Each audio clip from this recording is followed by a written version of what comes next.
En el vibrante corazón de la Ciudad de México, una de las metrópolis más grandes del planeta con más de 21 millones de habitantes, una historia imposible comenzó a desarrollarse en septiembre de 2024, una que dejaría a escépticos y creyentes por igual completamente perplejos. Entre el 1 y el 2 de noviembre, las calles mexicanas se llenaron de calaveras decoradas, flores de cempasúchil anaranjadas, velas encendidas en los 4 puntos cardinales y elaboradas ofrendas a los espíritus que regresaban temporalmente al mundo de los vivos. Pero lo que ocurrió en la tranquilidad de Coyoacán, un barrio histórico que albergó a artistas como Frida Kahlo y Diego Rivera, superó cualquier manifestación espiritual conocida en la cultura mexicana. Una tarde de septiembre, en la casa de la familia Hernández Rodríguez, ubicada en una calle arbolada de Coyoacán, la pequeña Valentina, una niña de 5 años de ojos oscuros y profundos y cabello negro sombrío, comenzó a pronunciar palabras que helaron la sangre de sus padres, María Rodríguez y Carlos Hernández, ambos respetados profesores de la Universidad Nacional Autónoma de México. Valentina no se limitaba a inventar historias fantásticas como cualquier niño de su edad haría naturalmente durante sus juegos imaginarios. Las palabras que salían de su boca eran diferentes, llenas de una verdad inquietante y de detalles imposibles de conocer para alguien de su corta edad. La niña comenzó a describir con asombrosa precisión una vida que jamás había experimentado en su existencia actual. Habló de calles estrechas y pulidas de madera llamadas machiya, casas tradicionales japonesas con puertas corredizas de papel shoji, templos zen con jardines de piedra meticulosamente dispuestos y una ceremonia del té realizada con movimientos rituales de extrema precisión. Valentina describe Kioto, antigua capital imperial de Japón, ubicada a unos impresionantes 18.100 kilómetros de México, con una precisión geográfica y cultural que dejaría sin palabras a cualquier historiador especializado. Pero el aspecto más perturbador y controvertido de sus declaraciones estaba aún por llegar. Algo que cambiaría para siempre la vida de su familia y captaría la atención de la comunidad científica internacional. Valentina afirma con absoluta inquebrantable veracidad que fue geisha en el famoso distrito Gion de Kioto durante el periodo Meiji, una era histórica que abarcó desde finales del siglo XIX hasta principios del XX. Describe con minucioso detalle el proceso de transformación que experimenta una geisha antes de atender a sus clientas. La aplicación del maquillaje blanco tradicional llamado oshiroi, comenzando en la nuca y la espalda, dejando estratégicamente pequeñas zonas descubiertas para crear un efecto visual específico considerado erótico por la cultura japonesa de la época. Una niña mexicana estaba familiarizada con los diferentes tipos de elaborados kimonos que usaban las maiko como aprendices de geisha, más coloridos y ornamentados que los que usaban las geiko experimentadas. ¿Cómo podía una niña de 5 años, nacida y criada en México, que nunca había visitado Japón, conocer estas distinciones culturales extremadamente sutiles y específicas? Antes de entrar en más detalles, me gustaría que te suscribas a nuestro canal y le des un me gusta. Esto nos ayuda a apoyar más proyectos sociales. No te pedimos dinero, solo tu suscripción. Los padres de Valentina, María y Carlos inicialmente desestimaron las extraordinarias declaraciones de su hija, considerándolas fruto de una imaginación infantil particularmente fértil y creativa. Al fin y al cabo, los niños de 5 años suelen inventar historias elaboradas, crear amigos imaginarios y sumergirse en mundos de fantasía que les parecen completamente reales. La familia nunca había viajado a Japón, no tenían libros sobre cultura japonesa en la biblioteca de casa, ni habían visto documentales sobre el tema. Y Valentina tenía un acceso extremadamente limitado a la televisión e internet debido a las políticas educativas específicas de sus padres, con una formación académica muy limitada. ¿Cómo podría entonces conocer la terminología japonesa específica, describir instrumentos musicales tradicionales como el shamisen de 3 cuerdas o explicar las diferencias jerárquicas entre una maiko y una geiko? Una primera manifestación verdaderamente perturbadora e imposible de ignorar ocurrió durante una cena familiar en un modesto restaurante japonés ubicado en la zona rosa de la Ciudad de México, una zona cosmopolita conocida por su diversidad cultural y vibrante vida nocturna. Al ver la imagen decorativa de una geisha tradicional colgada en la pared del restaurante, Valentina se quedó paralizada, como si hubiera visto un fantasma de su propio pasado. Sus ojos oscuros se llenaron de lágrimas prolongadas y comenzó a hablar en un tono completamente diferente a su habitual voz infantil, más madura, melancólica y llena de una nostalgia inalcanzable para alguien de su edad. Trabajaba en una casa de té tradicional cerca del famoso santuario Yasaka, dijo Valentina, señalando con el dedo meñique la imagen de una geisha en la pared, con la voz temblorosa de sincera emoción.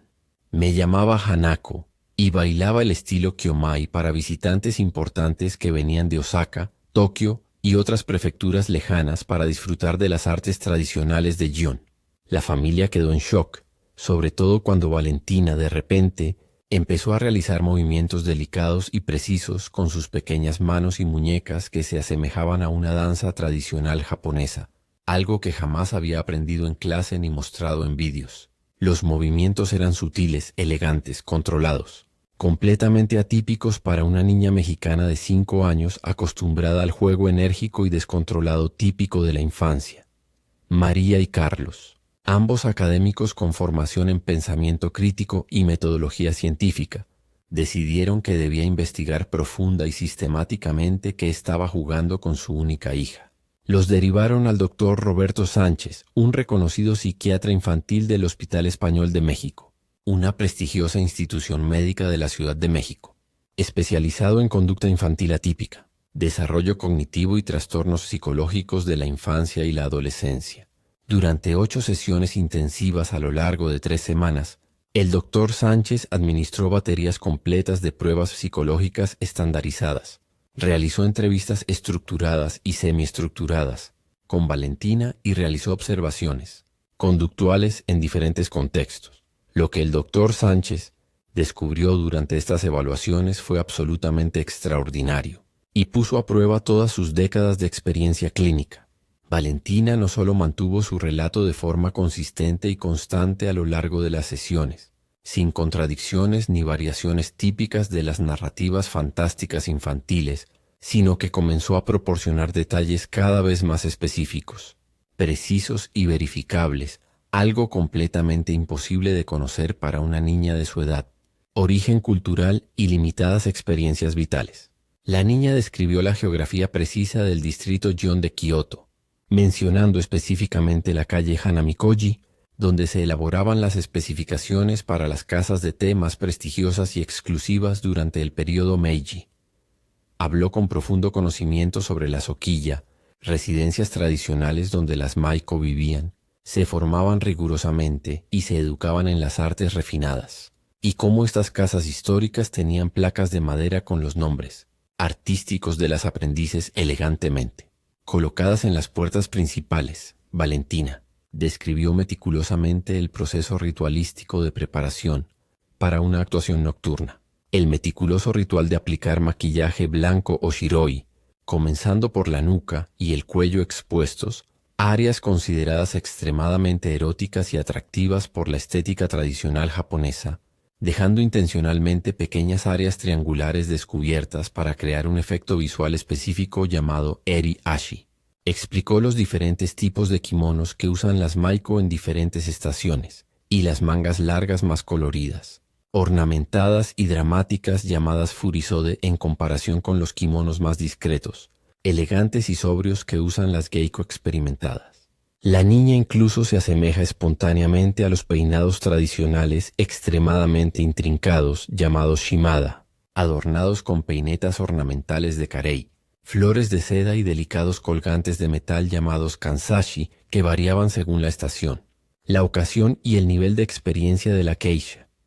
¿Cómo podría una niña mexicana de 5 años, nacida en 2019 en la Ciudad de México, criada en un entorno académico secular, sin experiencia documentada en la cultura japonesa, conocer estas sutiles distinciones culturales, esta terminología técnica japonesa específica, estos precisos detalles históricos sobre la vida de las geishas durante el periodo Meiji? Sánchez, inicialmente profundamente escéptico ante cualquier explicación paranormal o sobrenatural, no pudo encontrar signos clínicos de trastornos psicóticos, esquizofrenia infantil de inicio temprano, trastorno de identidad disociativo ni ninguna otra condición psiquiátrica conocida que pudiera explicar razonablemente los relatos extraordinariamente detallados y coherentes de Valentina.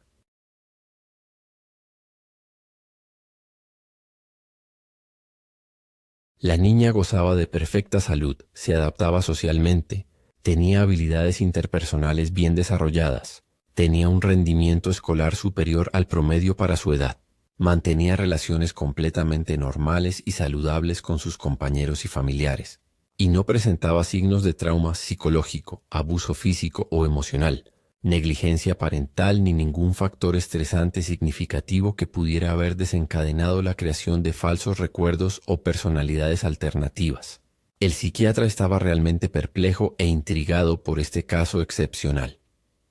Sánchez sugirió entonces algo que cambiaría por completo el rumbo de la investigación y atraería la atención científica internacional. Recomendó encarecidamente que la familia contactara directamente con el Dr. Jim Tucker, profesor titular de Psiquiatría y Neurociencia Conductual en la prestigiosa Universidad de Virginia, Estados Unidos, director de la División de Estudios de la Personalidad y sucesor, directo de la obra científica pionera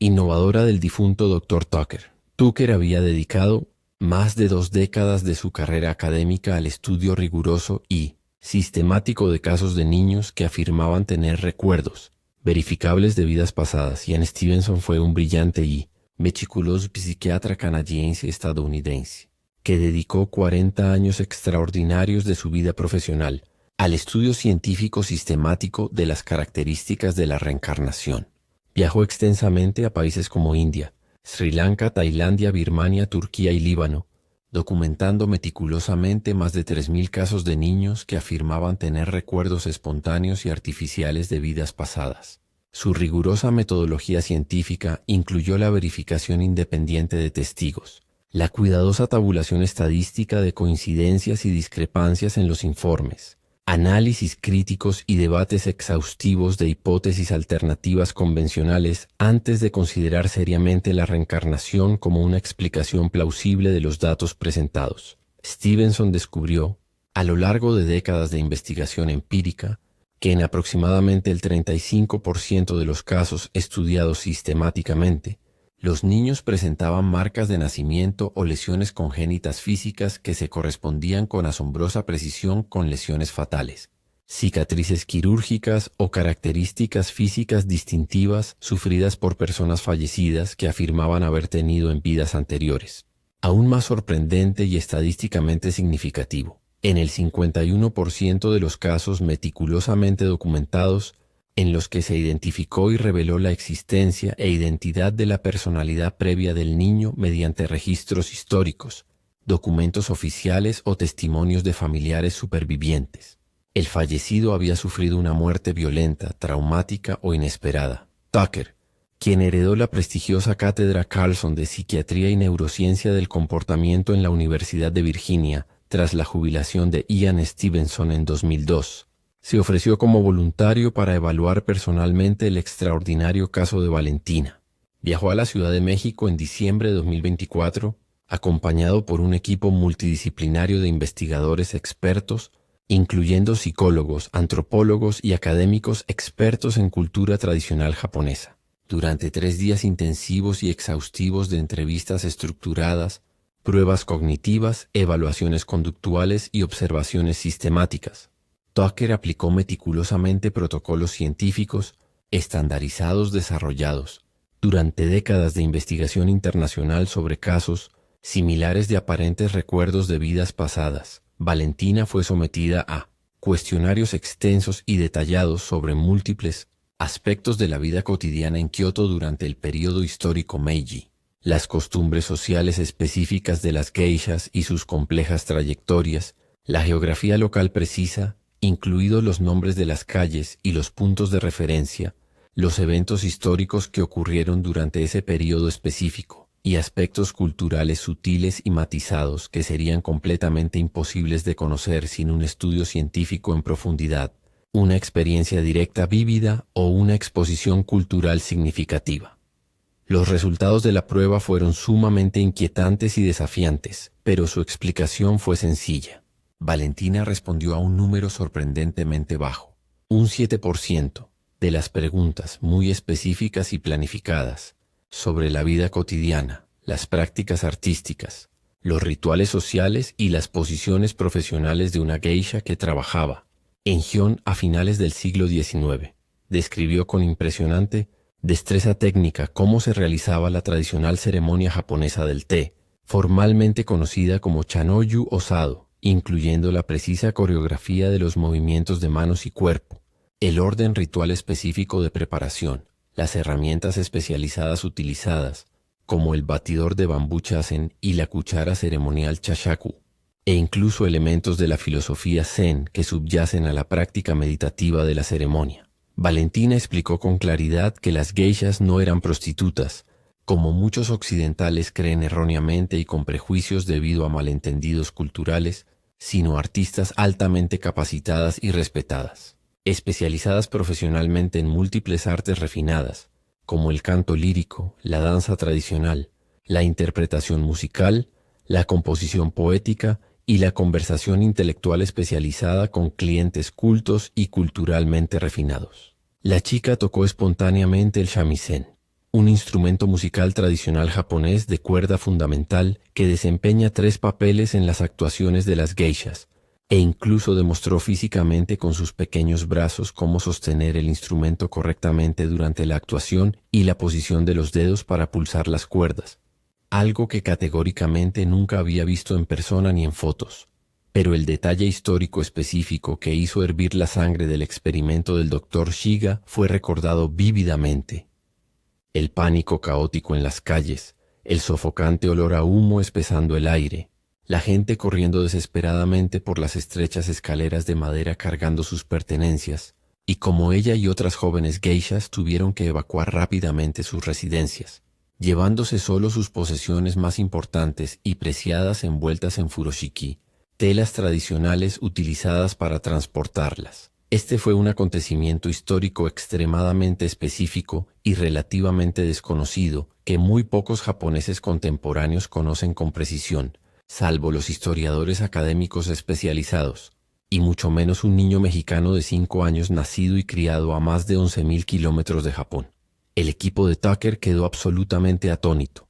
En este punto, me gustaría pedirles que comenten qué ciudad y estado están siendo monitoreados. Su participación es muy importante para nosotros. El equipo multidisciplinario de Tucker decidió que era absolutamente necesario y científicamente esencial hacer algo sin precedentes en la investigación de la memoria de vidas pasadas. Transportar físicamente a Valentina a Japón para comprobar sus supuestos recuerdos directamente in situ, en el mismo lugar geográfico que ella describió con tanta documentación y excepciones. En marzo de 2025, la familia Hernández Rodríguez partió hacia Kioto, reuniendo a investigadores de la Universidad de California, Irvine, y a un equipo profesional de documentación audiovisual de Virginia para registrar cada momento significativo de la extraordinaria experiencia. Lo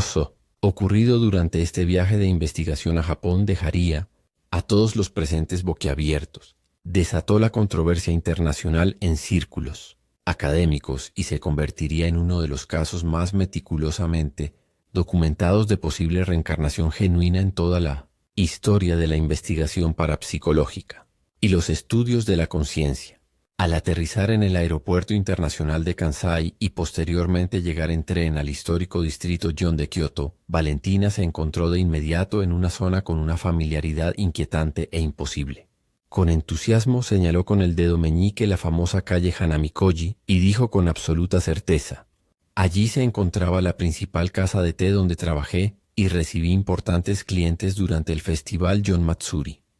Sin ninguna guía verbal de los adultos presentes, sin consultar mapas físicos ni digitales, sin GPS ni asistencia tecnológica, la niña de 5 años caminaba por las laberínticas y estrechas calles del casco histórico como si las conociera de memoria desde siempre, girando instintivamente hacia callejones específicos y correctos, comentando espontáneamente sobre cambios significativos en la arquitectura urbana y el desarrollo moderno, y demostrando una orientación espacial completamente imposible para alguien que lo visitaba por primera vez en su vida. Aquel edificio moderno era completamente diferente antes. Él repetía, señalando con contundencia los edificios contemporáneos de hormigón y cristal. Había un tranquilo jardín zen tradicional con sakura y un pequeño puente arqueado de madera roja sobre un arroyo de coloridas carpas koi. El equipo de investigación consultó meticulosamente registros de archivo, mapas antiguos detallados y raras fotografías históricas de Gion de finales del periodo Meiji y principios del periodo Taisho. Documentos valiosos obtenidos a través del Museo Nacional de Kioto, los archivos municipales oficiales de la ciudad y colecciones privadas de familias tradicionales. Para total asombro e incredulidad de los presentes, muchas de las especificaciones de Valentina sobre la disposición de las calles, los edificios y el paisaje urbano en el pasado histórico coincidían con precisión y exactitud con las fotografías históricas y documentales del período.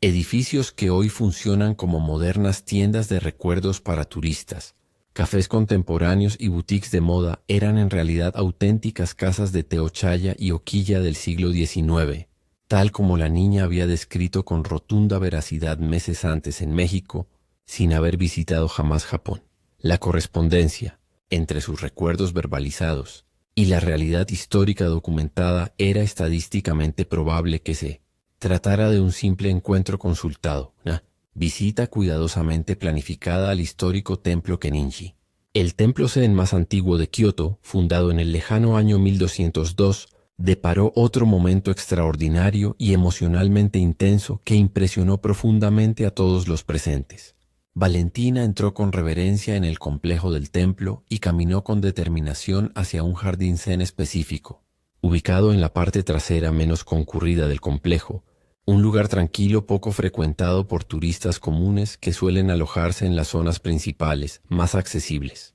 Solía venir aquí con regularidad a meditar en silencio cuando los días de trabajo eran emocionalmente difíciles y necesitaba encontrar paz interior, dijo con un tono sorprendentemente maduro, sobrio y melancólico, completamente inusual para su edad cronológica de 5 años.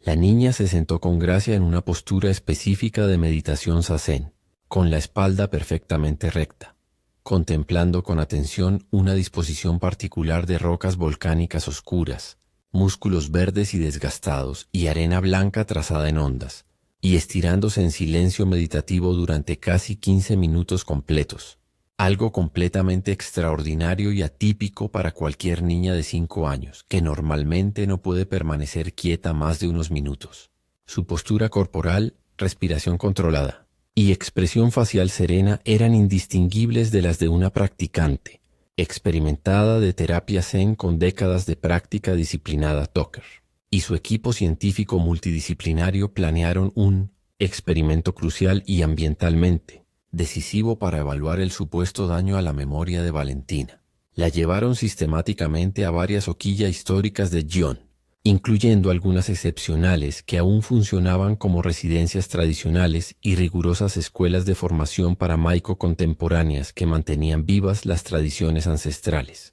En una de estas casas tradicionales, particularmente antiguas y bien conservadas, ubicada en un discreto callejón, Valentina experimentó un evento emocional de una intensidad explosiva y completamente inesperado. Empezó a llorar convulsivamente, con lágrimas profundas y visiblemente temblorosas, abrazándose a sí misma, y dijo entre lágrimas: «Este fue mi hogar, mi oquilla. Viví aquí durante años de joven, aprendiendo todas las artes posibles para convertirme en una respetada geiko profesional. Los actuales propietarios de la histórica oquilla, una familia tradicional que ha mantenido las tradiciones de las geishas durante varias generaciones, se sintieron profundamente conmovidos por el suceso real de la niña y permitieron generosamente a los investigadores consultar los antiquísimos y, por lo general, privados registros históricos de la casa, valiosos documentos manuscritos cuidadosamente conservados durante más de un siglo. Lo que los investigadores descubrieron en estos registros históricos cambiaría por completo la naturaleza de la investigación. En los registros de Oquilla, documentos manuscritos fechados con precisión en 1889, se encontraba el nombre de una maiko llamada Hanako, el mismo nombre específico que Valentina había mencionado espontáneamente meses antes en México durante aquella cena en el restaurante japonés. sin ningún conocimiento previo ni investigación sobre nombres históricos de geishas. Los detallados registros históricos indicaban que esta Hanako había progresado con éxito hasta convertirse en una geiko competente y respetada, especializada profesionalmente en la danza tradicional Kyomai y la recolección de té sado, y que trabajó con una excelente selección en varias prestigiosas casas de té del distrito de Gion hasta 1923. No existían registros extremadamente detallados de los detalles de su muerte en los documentos de la Hoquilla. Solo una breve y sombría nota a continuación que indicaba que había fallecido trágicamente en septiembre de 1923, coincidiendo temporalmente con el devastador gran terremoto de Kanto que destruyó catastróficamente la región de Kanto, incluyendo Tokio y sus alrededores, matando a más de 100.000 personas. El equipo de Tucker contribuyó a una búsqueda aún más profunda y exhaustiva en los archivos históricos municipales de Kioto, antiguos registros hospitalarios y documentos del Museo Nacional de Japón. Finalmente descubrieron un informe médico amarillento y descolorido de un hospital de Kioto, fechado específicamente en septiembre de 1923, que mencionaba a una mujer identificada únicamente como Hanako, artista de Gion, quien había ingresado con graves lesiones traumáticas tras un accidente estructural durante los caóticos y peligrosos días posteriores al gran terremoto, cuando se derrumbaron numerosas estructuras. El médico indicó que había fallecido 3 días después del informe debido a graves daños internos. Antes de terminar, quiero haceros una petición. No olvidéis suscribiros al canal y activar las notificaciones, para no perderos nuestros próximos videos sobre casos extraordinarios como este. No se conservaban fotografías de Hanako en los registros disponibles, algo relativamente común entre las geishas de aquella época, quienes mantenían una privacidad especial respecto a sus identidades civiles fuera del contexto artístico profesional, protegiendo su vida privada del escrutinio público. La correspondencia entre las solicitudes de declaración de Valentina, realizadas en México meses antes, y los registros históricos verificados, independientemente hallados en Japón, era estadísticamente extraordinaria y extremadamente difícil de explicar mediante mecanismos manuales de adquisición de conocimiento. Un aspecto particularmente intrigante del caso de Valentina que llamó la atención de Tucker fue una distintiva marca de nacimiento que poseía desde su nacimiento, en la parte baja de la espalda, cerca de la columna lumbar. La marca era una línea irregular y pigmentada de aproximadamente 7 centímetros de largo, más oscura en relación con la piel circundante, similar a una cicatriz antigua. Según décadas de meticulosa investigación de Ian Stevenson, publicada en múltiples volúmenes académicos, las marcas de nacimiento y las lesiones congénitas a menudo se correspondían con resultados anatómicos sorprendentes de lesiones mortales, cicatrices quirúrgicas significativas o características físicas distintivas sufridas en una vida anterior por la personalidad anterior. En un estudio particularmente impactante de Stevenson, publicado en 1992, con 210 niños que afirmaban recordar vidas pasadas, aproximadamente el 35% presentaba marcas de nacimiento en la piel. En 49 casos en los que se pudo obtener documentación médica oficial, generalmente informes de autopsia, de los fallecidos que los niños afirmaban ser, la correspondencia anatómica entre la lesión que causó la muerte y la ubicación y apariencia de la marca de nacimiento se consideró satisfactoria o muy satisfactoria en la impresionante cifra de 43 casos, lo que representa una tasa de coincidencia del 8%.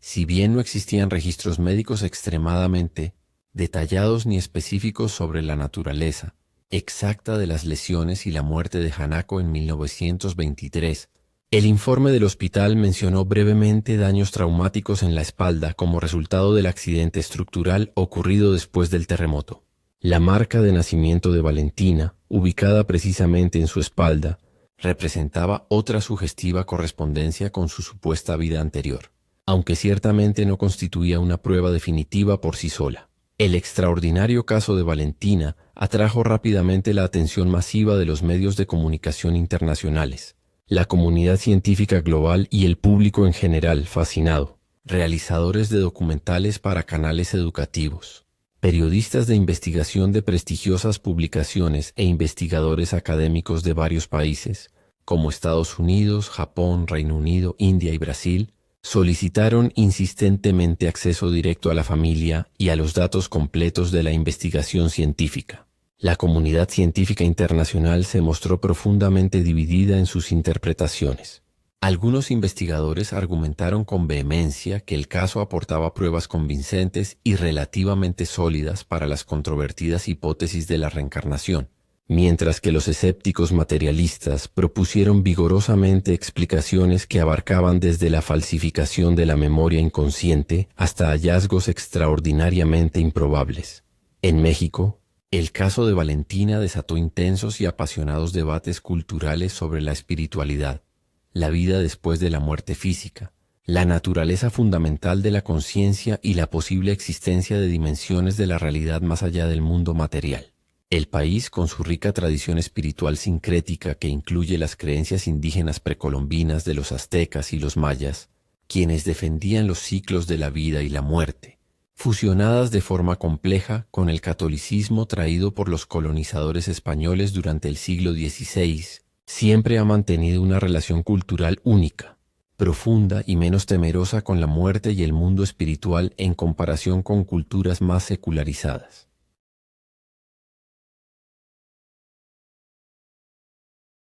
El Día de Muertos, una vibrante festividad nacional que se celebra anualmente entre el 31 de octubre y el 2 de noviembre, es una antigua tradición en la que los mexicanos honran con alegría a sus seres queridos fallecidos con coloridos altares llamados ofrendas, llenos de flores de cempasúchil, un cempasúchil de color naranja brillante, velas encendidas que representan los 4 puntos cardinales para guiar a las almas, fotografías de los muertos, sus comidas favoritas, agua fresca para saciar la sed de los espíritus viajeros y vibrantes celebraciones con música, baile y alegría sincera, creyendo firmemente que los muertos regresan temporalmente durante este periodo para visitar a los vivos y compartir momentos preciosos. En este contexto cultural mexicano profundamente espiritual, la idea de la reencarnación, si bien no forma parte oficial de la doctrina católica ortodoxa tradicional, no era completamente ajena ni incomprensible para la sincera cosmovisión mexicana. En octubre de 2025, Valentina tiene 6 años y vive una vida perfectamente normal, sana y feliz en la Ciudad de México, asistiendo regularmente a la escuela y jugando con amigos de su edad. Sus recuerdos intensos y desarrollados de Hanako se han vuelto gradualmente más vagos, distantes y fragmentados, como un sueño vívido que se desvanece y pierde definición al despertar. De vez en cuando aún comenta con indiferencia sobre cuando vivía en Japón, pero sin el extraordinario nivel de detalle, la profunda exclusión emocional y la intensidad que caracterizaron dramáticamente sus declaraciones anteriores durante su periodo más activo entre los 4 y los 5 años. Este patrón de recuerdos que se desvanecen gradualmente es completamente típico y previsible, en casos de supuestos recuerdos de vidas pasadas en niños pequeños entrenados. Internacionalmente, Tucker y su equipo científico de la Universidad de Virginia continúan